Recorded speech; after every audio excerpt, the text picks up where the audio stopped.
Yeah, we do utilize kind of like how you base it. We base it off of P&L, margin, bandwidth. We don't do time tracking because again, like we've grown so fast, we've expanded the services. It's just difficult. We've got to do whatever we can to get the clients.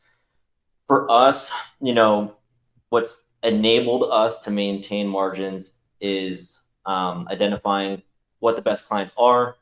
So our typical demographic for a client has changed significantly.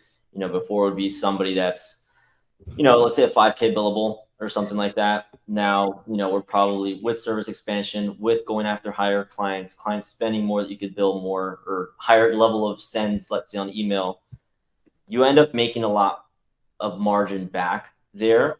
When it comes to growing, I think where you're at, being at 20 to 30 and how you're operating it, it makes sense. Like you're still on the gas pedal.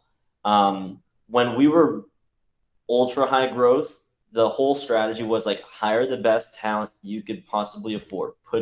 Don't be cheap with your money there. If your goal is to grow, you should be making your money once you've got those systems in place or Sure. once you exit. So being in 20 to 30 and in high growth mode, I think is in a good spot. I'm a big believer that I try to increase and maintain and protect our margin, even while we're paying, lots of money for our personnel. We do our best to pay as much as possible. You get a lot of that back through your operations. A lot of the things that Ali's mentioning, that's why now we're rebuilding all of ours. We don't do time tracking, but we're going to likely test ClickUp that at least has loose estimates of it. Mm-hmm. Understanding the frequency of how many requests they're doing, how many resources are being used. Like you start to get into bloat territory.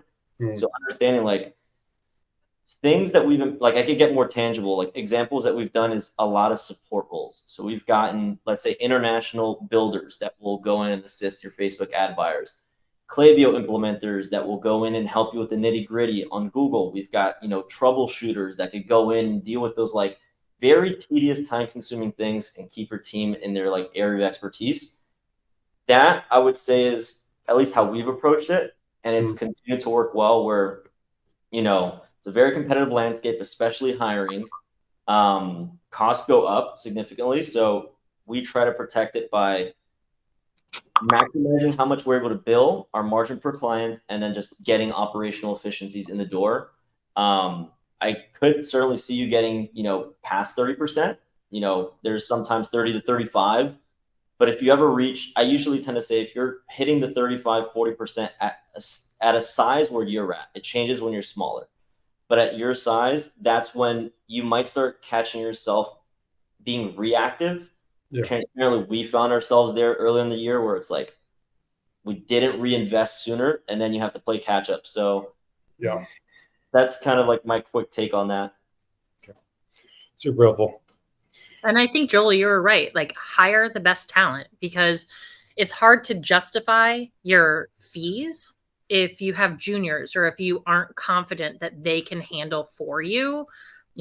We charge a lot, but we know that we're worth it because we partner with people so strongly and we care about being their actual partner with it. So honestly, it makes it so that fees after the initial, like, wait, how much? Then they're like, okay, fine. So yeah. And I think it's interesting because like naturally we're swimming up market now, right? Like my average retainer has moved from like, 2 or 3K to now it's like 7.5. Mm-hmm. And in the last 6 months, if you look, it comprises our top, 10 largest clients. Right? Yeah. So I think that will naturally happen over time, but I'm finding that those individuals want to work with me specifically, mm-hmm. which is also challenging because at the same time, I don't want to turn away that business, but I candidly, like, I don't want to be running Facebook ads in 6 months, Right. But anywho, we could talk about that's finding the right talent where you make them your right-hand person and people start to trust them as much. But that is honestly the biggest issue when we left agency life to do our own thing. It was that like, oh, we need more clients. We need the client count. And what I kept beating the drum on was it's not the client count. It's the revenue that you're bringing in. You know, what else can you be doing? How can you partner more with them? Cross sell, upsell yourself, like Joel is saying. Yeah. We don't need, and that's literally what Jason and Joel and I said when we lost a client. We're like, you know what? Let's just refocus. What else can we be doing for our other clients? And I don't know, I'm a manifester, because then all of a sudden one of our clients was like, hey, we have a couple 100,000 extra to spend a month. Here you go. And we're like, that happens every time. I know, it's so Every funny. single time. We'll let go of a client. We're like, they're just a pain in the butt. It's not worth it. And then next thing you know, it's like, okay, well, we just got somebody that's like significantly better. Like we're 3 of these clients. It happens every time. Exactly. It's true. So.